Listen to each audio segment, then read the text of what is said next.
సరే మేము భగవంతుని తాలూకు సృష్టిని పూజిస్తున్నాం, అదే కదా నీ బాధ. నువ్వు ప్రశ్న చిన్నది వేస్తాం, దానికి నువ్వు సమాధానం చెప్పు.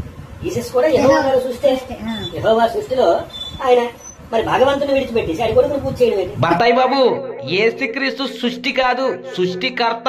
యేసుక్రీస్తుని సృష్టించలా, ఆయన ద్వారానే సర్వ సృష్టి, భూమి ఆకాశం పురుగులు పక్షులు సర్వ సృష్టి ఆయన ద్వారా సృష్టింపబడ్డది. ఆయన లేకుండా ఏది కూడా కలగలేదు.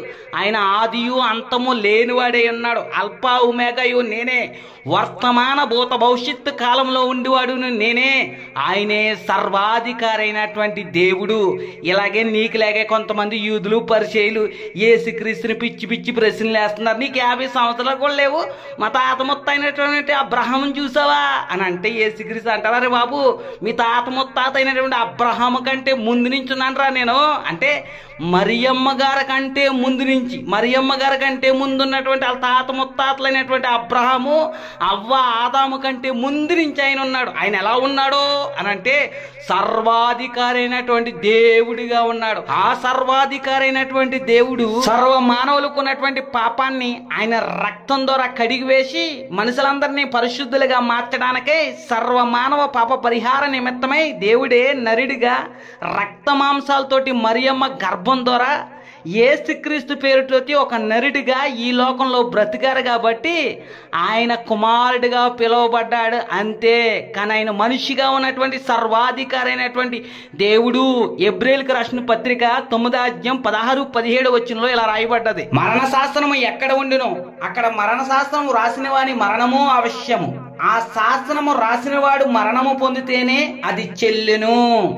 మరణం పెట్టగలివాడెవడో ఆ మరణాన్ని నుంచి తప్పించి అసలు మరణమే లేకుండా చేయగలివాడు దేవుడొక్కడే.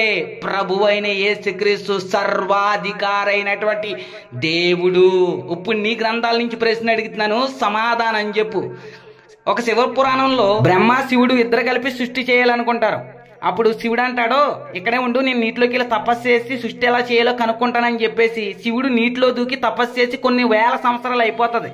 బ్రహ్మ ఇప్పుడు ఇతను ఇంకా వచ్చేలాగలేడని బ్రహ్మ తను సృష్టి చేసేస్తాడు. ఈలోగా శివుడు నీటిలోండి బయటకు వచ్చి చూసేటప్పటికి సృష్టి అంతా చేయబడి ఉంటుంది. నేను లేకుండా సృష్టి చేస్తావని కోపంతో తన అంగాన్ని ఊడపీకేస్తాడు. అప్పటి నుంచి ఆ అంగానికి పూజలు చేశారు అని రాయబడ్డది.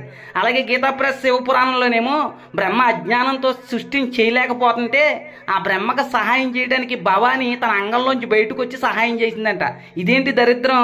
అలాగే శ్రీదేవి భాగవతంలోనేమో సర్వ సృష్టిని సృష్టించింది ఆది పరాశక్తి అని, త్రిమూర్తిని సృష్టించినటువంటి తల్లి కూడా ఆది పరాశక్తినని, ఇలా ఒక్కొక్క గ్రంథంలో ఒక్కొక్క లేఖ గందరగోళంగా రాయబడ్డది.